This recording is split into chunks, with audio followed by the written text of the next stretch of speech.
Bonjour à vous les amis et bienvenue pour cette nouvelle interview dans le canapé. Et on est en compagnie du musculeux, du merveilleux, du chanceux, puisqu'il bon, il habite, on va dire, à un endroit qu'on pourrait qualifier de paradisiaque. Bon, il est de travail, mais c'est quand même paradisiaque. Nous sommes en compagnie de la Brigade du Livre, hein. J'ai envie de taper par le nom de ta chaîne, mais on peut dire quoi? Michel? Michael. Michael? Oui, bah voilà. Je Ouais, l'ai dit, j'ai dit Michael en fait. bon Michael. franchouillard, tu vois. Michael? Yeah, Michael. Michael? It's you? Yeah, Michael? Yeah, that's me, that's me. Bon, comment vas-tu? Michael. Comment vas-tu? Ça va bien, merci beaucoup. Et Et- toi? Ah bah ça va, ça va. Donc tu peux confirmer que tu es dans un endroit un peu spécial quand même. Ouais, ouais, ouais, sur une île un peu paumée au milieu de l'Atlantique, ouais. Ouais. Voilà, 6 heures de décalage, bon, pas pratique pour se donner rendez-vous, hein. Non, pas du tout. Ça fait quoi, une semaine, 2 semaines qu'on galère là?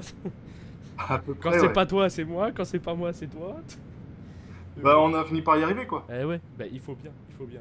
Donc, bien sûr, comme d'habitude, l'interview tranquillement, calmement, on va un peu apprendre on va revenir sur ton parcours YouTube, hein, ton beau parcours YouTube quand même depuis, allez, ça va faire un peu plus d'un an là, puisque c'était quoi, 15 janvier 2015 ta première vidéo? Bah, exactement, oui, Je me c'est suis ça, ouais. renseigné, je me suis renseigné. Mes deux premières vidéos, en fait, elles sont Euh, sorties. la création de ta chaîne 13 janvier 2015, tu vois, donc les Ouais. chiffres sont là. Ouais, donc ça va faire bientôt un an et tu es déjà à 24 000 abonnés la dernière fois que j'ai regardé. Oui. Ce qui est quand même énorme, hein, on peut le dire, c'est beaucoup. C'est un très beau, c'est un bon score, très raisonnable, quoi. Il y a des chaînes qui font plus, il y a des Oui, chaînes qui font. 300 000 vues, pareil, enfin, c'est quand même, moi je trouve ça honorable. Et en même temps, Oui. tu fais de la qualité, donc c'est normal. Et tu devrais avoir plus. Donc, Merci. première question que je pense qu'on a dû te poser 1 million de fois, 1 milliard, un trilliard de fois.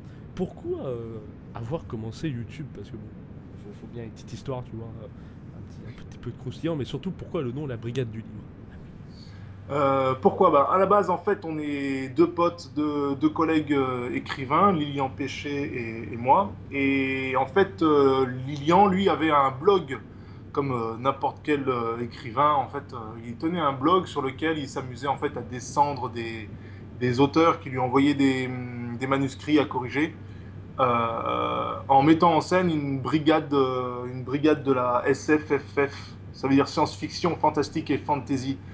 Et ces brigadiers, en fait, massacraient les auteurs qui envoyaient donc ces manuscrits de merde à leurs éditeurs. Et il m'a parlé de cette idée-là. Je lui ai dit, mais mec, moi, de mon côté, ça fait un bail que, que, que j'ai envie de faire de la chronique littéraire sur YouTube, mais Sur je sais pas l'internet. quel format, voilà, pour l'Internet, je ne sais pas quel format prendre. J'ai pas envie que ce soit trop sérieux, j'ai pas envie que ce soit trop chiant. J'ai envie qu'il y ait un univers derrière et je lui ai dit, bah, écoute, toi, tu as un truc qui est bien sur ton blog. Moi, j'ai envie de faire de la vidéo. Écoute, est-ce qu'on ferait pas un truc tous les deux et il a dit OK et on s'est lancé dedans et ça a donné bah, la Brigade du Livre. Donc, une chaîne qui allie les chroniques littéraires en face cam avec des explications, des sujets approfondis, des thématiques. Et à côté de ça, une petite web série où on se lâche un peu plus avec une petite histoire, parce que nous, on aime bien raconter des histoires. Et là c'était l'occasion de raconter des histoires autrement que par des romans, et avec des petits acteurs et un petit scénario. Hmm. On est modeste, c'est ça. Ouais. D'ailleurs, en rapport avec ça, d'où vient cette idée du GIPL, voilà, cette idée de court métrage, tu vois, un peu qui sort du lot, parce que bon, on pourrait se dire, voilà, il nous parle des livres sur ses sorcières et tout. Bah non, il fait quand même un effort de faire ce court métrage à côté, tu vois. Donc, ouais, ça t'est venu comme ça, tu t'es dit, j'ai envie de changer, j'ai envie de pas faire comme les autres, j'ai envie d'apporter une touche en plus. Oui, voilà. Moi, j'avais découvert en 2014 ce que faisait Victor Bonnefoy, alias Independaz, avec sa Hackman chaîne Movies. Unknown Movies, voilà, exactement. Et j'avais vraiment bien kiffé ce mélange fiction et chronique cinéma. Et je me suis dit que, voilà, quitte à avoir un univers, autant l'exploiter à fond. Et on a voulu faire ça un petit peu avec la Brigade du Livre. Cependant, voilà, on a séparé les chroniques de la web série pour avoir deux formats bien distincts. Hmm, Et au final, c'est pas plus mal. hmm. Au final, c'est pas plus mal. L'idée d'avoir ces flics qui arrêtent des auteurs qui écrivent de la merde, elle vient directement du blog de Lilian. on a un peu transposé la chose pour le grand public, quoi. Au lieu de Ouais, parler de alors, d'industries qui arrivent dans les caisses des éditeurs, on hmm. parle juste d'auteurs connus qui font de la merde. Alors moi, excuse-moi si je me trompe, à moi, mais il y a quelque chose qui m'a fait rigoler, c'était l'épisode où vous arrêtez celui qui a écrit Game of Thrones, c'est ça, hein? Ouais, Ouais. George Martin. Ah, C'était il le était vraiment premier, drôle, vraiment drôle. Ah, c'est celui-là, c'est qu'on celui qui m'a fait a- péter de rire là, entre le petit accent qui va bien de celui qui joue l'auteur, etc. Enfin voilà, il y avait Ouais, tout ce qu'il fallait, j'ai envie de te dire. Et par oui, mais rapport. Ouais, désolé, je t'ai coupé, désolé. ça s'est fait un petit peu à l'improvisation, hein. On avait déjà le scénar écrit, mais disons qu'on a fait beaucoup d'ajustements en dernière minute, notamment bah, l'accent de celui qui joue George Martin. C'est une proposition qu'il a faite sur le vif et on l'a gardé juste pour voir ce que ça donnait. Et voilà, bon, on s'en est pas trop mal tiré. On était un petit peu bleu, hein, pour ce premier épisode. Moi, j'ai appris la réalisation Tu es le bien entouré aussi, enfin, faut le dire. sur ça. Oui, j'ai eu beaucoup de conseils de collègues et voilà, j'ai appris à faire un petit court-métrage sur le tas, quoi. Vraiment, vraiment en faisant les choses mois après mois. Ce qui fait qu'il y a une grosse évolution qualitative entre le premier où on arrête George Martin et le dernier épisode où on s'en prend carrément à Bernard Werber, qui est le summum de la littérature, euh, comment dire, décomplexée. Restons polis. Restons voilà, bien. Euh, par rapport à cette passion hein, littéraire, on peut dire, hein, voilà, faut dire le mot. Elle te vient d'où? De tes parents, de ton entourage, ou ça t'est venu, voilà, quand t'étais petit, t'as lu la bibliothèque rose, puis la verte, puis. Oui, j'ai lu la Bibliothèque Rose, ouais, enfin, pas mal de trucs. La verte, non, pas trop. Mais je sais pas trop, hein, sûrement, ça vient des parents. En tout cas, j'ai toujours grandi avec des livres autour de moi. J'ai commencé par lire beaucoup de BD et quand j'ai fini toutes les BD de la médiathèque où m'emmenait mon père, eh ben, j'ai fini par passer sur du roman. Ouais, bah ouais. Mais il faut pas croire non plus que je suis un énorme lecteur. C'est une idée reçue, je pense, hein. Oh non, mais je pense que c'est pas. Et- Enfin, on baigne dedans, on baigne pas dedans, tu vois. Moi, j'ai eu la chance aussi, ouais, pareil, de baigner dedans par les parents. Tu regardes sur mon bureau, hop, il y a un mot passant, Pierre et Jean. Voilà. Enfin, ouais, tu vois, pourtant, je j'ai pas forcément lu tout, tu vois. Mais t'es entouré de ça et t'es obligé au final de regarder. Tu te dis, putain, merde, ça a l'air intéressant, quoi. c'est sûr. Et. Après, ce qui s'est passé de spécial, c'est que pendant une grande période, quand j'ai été à la fac, en licence puis en master, j'ai eu très peu de temps pour lire, j'étais concentré sur mes études. Et quand j'ai voulu revenir à la lecture, eh ben, je ne savais plus quoi lire. Ou en tout cas, les auteurs que je lisais avant mes études me faisaient plus autant bander qu'avant. Donc du coup, il a fallu que je trouve d'autres choses. Et j'ai fini par trouver beaucoup de choses dans la littérature numérique qui est débarquée à l'époque. Et au final, eh ben, le rôle de conseiller que personne n'a su me donner à cette époque où je cherchais des nouveautés pour lire, eh ben, c'est moi qui le fais aujourd'hui à travers ma chaîne. Je conseille des bouquins que je déniche à Un peu droite et à gauche. partout, quoi. Ouais, voilà. Mhm. Et, et comment dire, t'as des envies, enfin, on en avait parlé, etc., que tu écrivais des choses, mais t'as vraiment des projets concrets, je crois, par rapport à l'écriture toi-même, que tu écris. Euh, Oui, à la base, à la toute base, avant même de créer la Brigade du Livre, avant même de penser à faire des chroniques littéraires sur YouTube, à la base, je suis écrivain. Ça fait maintenant 4 ans que je suis publié. Ça va c'est faire ton métier. un peu plus de 10 ans que j'écris des textes pour moi, pour des potes, etc. Et, et du coup, oui, l'écriture est quelque chose d'essentiel à ma vie. Ouais. Ça te transporte dans un autre univers, on va dire. Disons que ça relâche des démons que je pourrais relâcher autrement. Tu me Si fais je- peur. voilà. Laisse-moi tranquille. Ne me touche pas la jambe, monsieur. Aidez-moi. Je suis fatigué. Grâce à YouTube, qui est cette plateforme merveilleuse, je sais que t'en as fait, mais est-ce que vraiment t'as fait de très belles rencontres? Grâce à YouTube. Ouais. Euh, De très belles rencontres. Ouais. Je peux redire la question si tu veux, hein, mais donc, comme je Non, disais, est-ce que je grâce à réfléchis, YouTube, je réfléchis à ta question. Euh, non, pas spécialement. en fait, Disons tu que connaissais déjà avant, quoi. voilà, les belles rencontres que j'ai faites m'ont amené à aller sur YouTube. J'ai rencontré Patrick Beau d'Axolot, François Terrel du Fossoyeur de Films, euh, Mathieu Pradalet de Fresh Food Porn, Adrien Darico de Raptus. Ça a été les quatre plus belles rencontres que j'ai fait avant de passer sur YouTube. C'est eux qui m'ont poussé à y aller sur YouTube aussi. Donc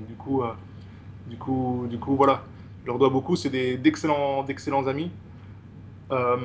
Là, grâce à YouTube, une belle rencontre qui va se faire le mois prochain, c'est que je vais rencontrer l'équipe du Louvre pour éventuellement tourner des vidéos centrées sur la littérature au Louvre, comme l'a fait Axolot, comme l'a fait le Fossoyeur de Films, ou Nota Bene encore. Ah bah ça, c'est... Le Louvre en ce moment il carbure, hein. Ils ont compris le système, c'est bien. Enfin, ils ont compris que pour accéder à une certaine audience, entre guillemets, il fallait passer par YouTube et enfin, je trouve ça bien, non, 2.0. Oui, tout à fait. Donc c'est plutôt encourageant pour le futur.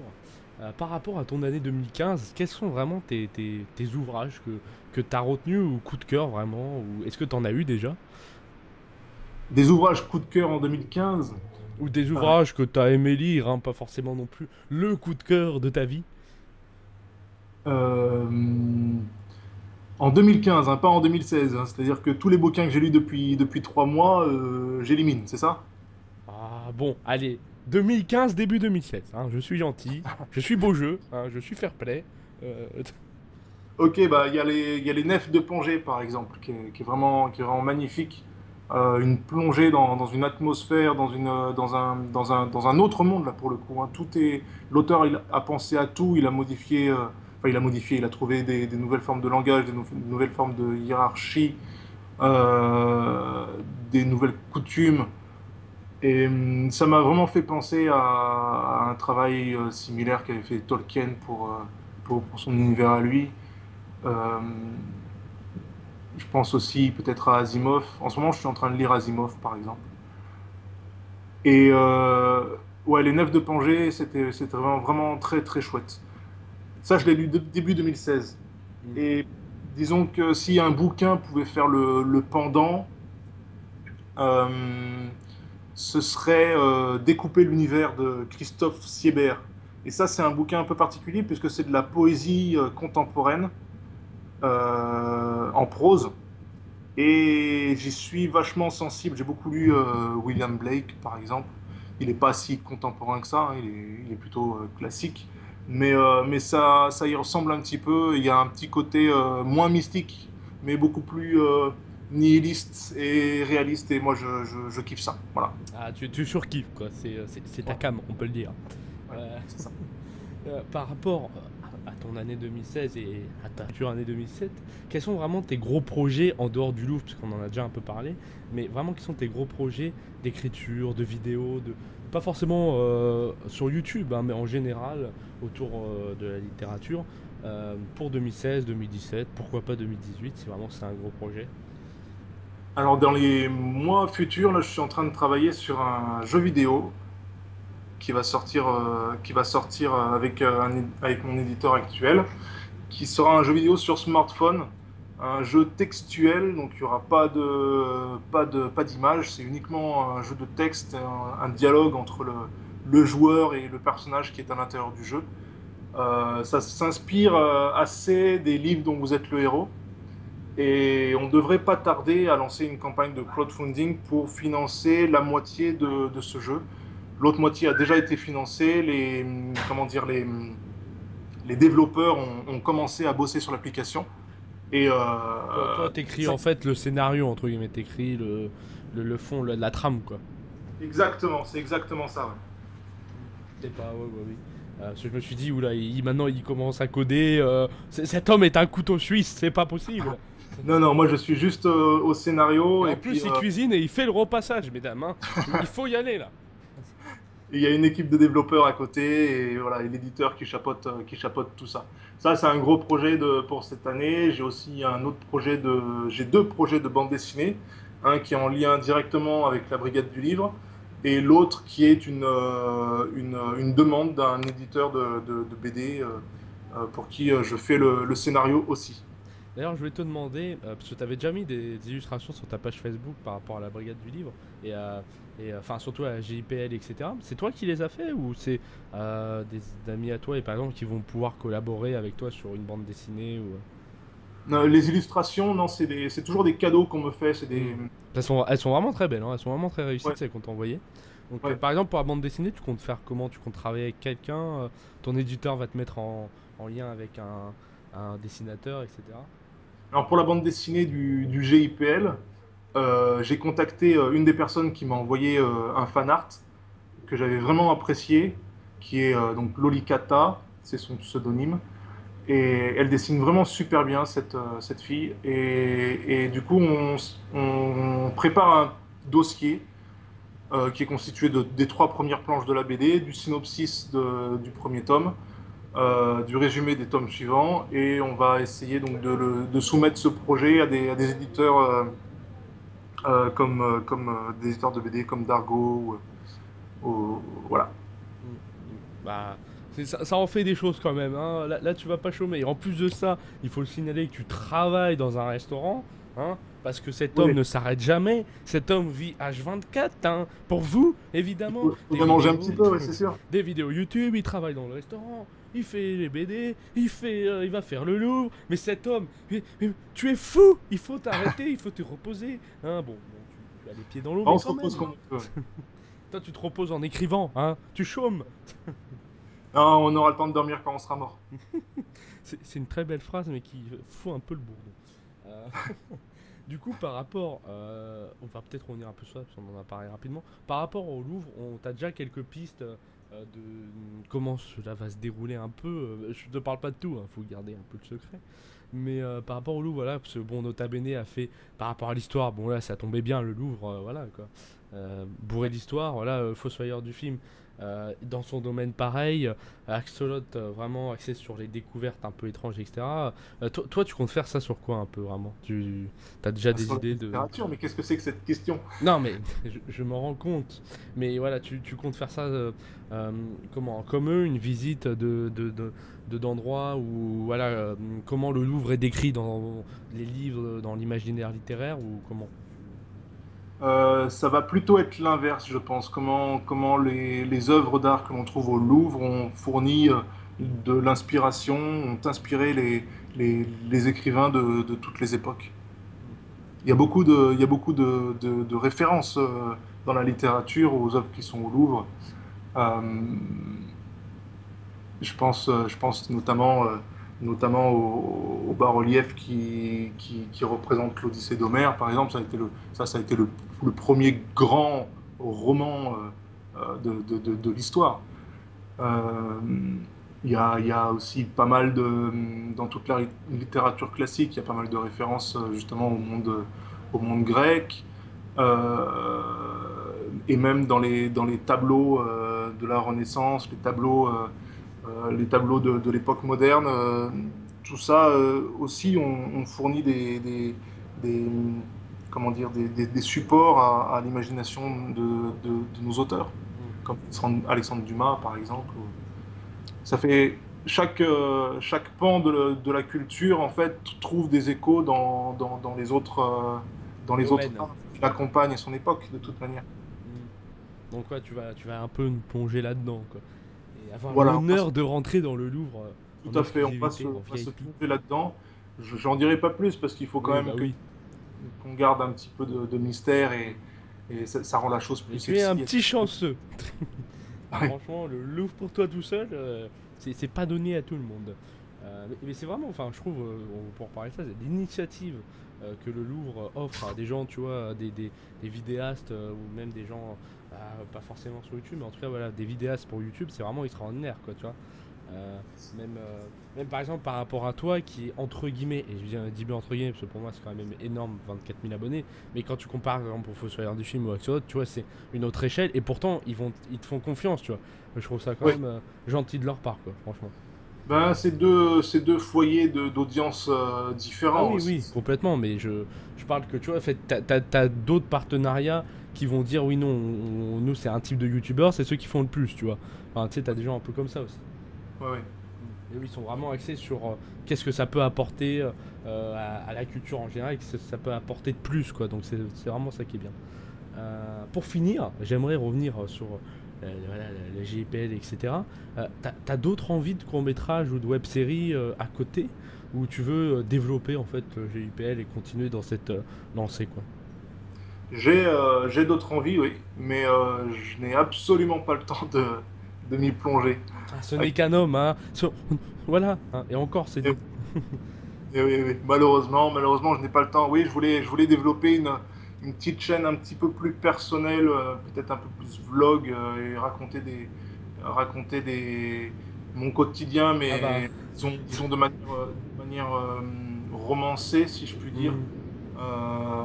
De manière poétique et imagée, un peu comme ce que je fais sur mon Facebook qui est totalement public, où je lâche parfois des petits bribes de texte que j'ai écrits à la va-vite dans un coin de resto ou quelque chose comme ça. Hmm. Mais le faire en vidéo, mais j'ai absolument pas le temps de m'en occuper, donc du coup je ne peux pas Le le faire. problème, c'est que tu ferais des vlogs, ça durerait 24 heures.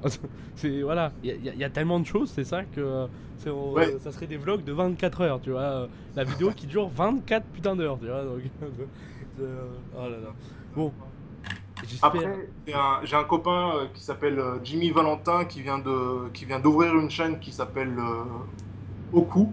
Ça s'écrit H-O-2-K-U. Et c'est des courts-métrages poétiques avec très peu de dialogue, d'images posées, contemplatives. Et, et je pense que j'aurai le temps, par contre, de lui envoyer des petits scénarios pour qu'il comble un petit peu sa chaîne et qu'il puisse s'amuser avec une autre manière de voir les choses que lui. Il est déjà d'accord pour que je lui en envoie. Donc, moi, j'invite tout le monde à aller voir ce qu'il fait parce qu'il est vraiment brillant comme garçon. Et, et voilà. Et bon, on Il y lui aura racheter un œil. un petit Mais, peu de Michael chez lui. mais ce qui est bien, c'est que t'enchaînes sur ma prochaine question, tu vois. Parce que j'allais te demander, c'est une belle transition en plus. J'allais te demander vraiment quels sont un peu tes youtubeurs coup de cœur ou tes youtubeurs voilà, que tu apprécies, que tu regardes, et qui sont par exemple un peu, tu vois, cachés ou qui sont un peu voilà, dans les tréfonds de YouTube entre les vidéos Call of Duty et de Minecraft qui sont coincés là, dans un. Voilà, qui ont du mal à grandir malheureusement dans ce monde Mais dur. moi, ce que je kiffe le plus, c'est ceux qui font de la fiction et qui la font très très bien sur YouTube. Donc il y a Oku, dont je viens de parler. Il y a Raptus, bien sûr. Il y a les Parasites, qui eux ont vraiment bien décollé. Je les suivais à leur début. Et ils font un court métrage par semaine, ce qui est énorme, et ils le font de manière très professionnelle. C'est d'excellents acteurs aussi, par rapport à ceux du GPL, par exemple. Nous, Ne on te est... dénigre pas, ne te Non, dénigre non, en pas. fait, la grosse différence, Oui, c'est vous êtes que une bande de potes qui déconnent, quoi. Voilà. chez les Parasites, en fait, les acteurs, je crois qu'ils ont reçu une formation cinéma, quelque chose comme ça. Nous, du côté GIPL, déjà, on est, on n'a pas de formation d'acting. On a tous fait un peu de théâtre, mais c'est justement ça qui ressort, c'est qu'on vient du théâtre. Et On ça est se tous voit. d'Avignon, donc Ah le bah, théâtre. Avignon, Non, belle voilà, ville de théâtre. Ah là là. Si vous n'êtes exactement. jamais allé au festival d'Avignon, il faut y aller. Hein. Même si vous aimez pas le théâtre, vous y allez. Parce que rien que pour la beauté de la ville pendant le festival, même en dehors, mais. Ah, cette ville. Hein. Voir des cartons remplir les rues de partout, cette pollution. Oui, voilà. La ville dégueulasse. C'est ça. Avignon, la ville pleine de pollution. C'est leur Il nouveau faut pas dire slogan. ça. Il faut pas dire ça. C'est une très bonne période pour aller faire n'importe quelle pièce de théâtre comme ça, Dans juste une à la. salle de 10 places, hein, voilà, il y a des salles. Voilà. Mais du coup, le fait qu'on vienne tous de ce monde de théâtre, on a justement ces codes de jeux théâtraux qui sont démesurés, qui sont surjoués justement pour que les spectateurs puissent identifier très vite les caractères des personnages et voilà. Et Oui. c'est quelque chose qu'on ne fait pas au cinéma. Et c'est quelque chose Oui, dont ce côté souvent cartoon un peu, voilà, ce côté un peu clownesque, un regarde peu. l'épisode que je réalisais, c'est que justement au cinéma on n'a pas besoin de surjouer, on n'a pas besoin de Alors, on a besoin de jouer, quoi. C'est un peu. Enfin, si tu surjoues, c'est plus entre guillemets réaliste. Et le cinéma veut donner du réalisme entre guillemets, tu vois. Donc, voilà, c'est ça. C'est ça. c'est un peu le Mais point. du coup voilà, on est parti dans cette direction et c'est vrai que ça colle aussi à l'histoire du GIPL puisque les personnages que l'on voit à l'écran ne sont pas vraiment des personnages humains. Ouais, oui, bah c'est une. Enfin, comment définir ça? C'est une épopée cartoonesque, littéraire, drôle, humoristique, à format court, avec de très bons. Moi, je trouve quand même que vous êtes de très bons théâtreux, acteurs, comme tu veux, mais Oui, bon, on se débrouille bien, hein. Ouais, ouais. voilà, vous vous débrouillez bien, et ça se voit que Au vous aimez cinéma, ça, tu vois, que vous vous amusez, et coup, c'est le principal. voilà, faut pas y aller en pensant qu'on va passer un grand moment de cinéma, quoi. On est là juste, comme tu dis, pour s'amuser. Nous, ça nous fait extrêmement plaisir de jouer, et c'est pour ça qu'on l'a fait pendant un an. C'est parce que Mm, ça nous a kiffé, quoi. mm. De se retrouver entre potes, d'avoir un personnage et d'y aller à fond dedans et de placer des références tout en se prenant presque pas au sérieux, quoi. Hmm. Ah, écoute, j'espère que tu étais bien installé dans le canapé. En tout cas, je te remercie pour cette petite aparté littéraire. Est-ce que tu t'es amusé un peu? Est-ce que ça t'a plu cette petite interview? Évidemment, mais bien sûr. Tu peux dire la vérité, hein, bien C'est sûr. rare Hein, les bah. des intervieweurs qui arrivent à ne pas ennuyer leurs invités, tu vois. Et toi, tu m'as pas du tout ennuyé, Ah, c'est plutôt bon tu- signe. ah là là, petit flatteur. Ouais, ce qu'il dit pas, c'est que voilà, je lui ai donné un petit chèque, bien sûr. Parce que sinon, s'il n'y a pas le chèque, il n'y a pas l'argent, il y a pas la cocaïne. Enfin Voilà. bon, il faut être réaliste. En tout cas, bien sûr, allez voir sa chaîne, hein, YouTube, la Brigade du Livre, évidemment. Allez voir. Alors, c'est Oku, c'est ça, parce que Oui. faut le dire. Mais en tout cas, voilà, allez voir sa chaîne. Il y a, que ça soit les courts-métrages, que ça soit ses parenthèses littéraires. Même si vous y connaissez rien, la littérature, c'est pour le plaisir des yeux, j'ai envie de vous dire. C'est Euh, pour tous, ouais, c'est accessible à tous. c'est C'est ce ça, que donc, mais même ça s'est vu dans cette interview, à un moment on a parlé de livres, et je pense que même ceux qui ne connaissent pas ont pu comprendre, tu vois, donc voilà, faut pas avoir peur de la culture, il faut foncer vers elle, et même si on n'y connaît pas forcément grand chose, et encore plus si on y connaît, on veut plus de connaissances, et je ne vais jamais m'arrêter dans cette tirade, parce que j'aime bien ça, et sinon ce matin j'ai mangé du croissant, non, je vais pas.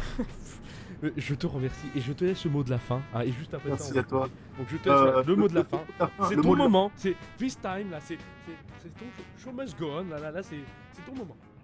Eh ben, le mot de la fin, ça va être Pierre.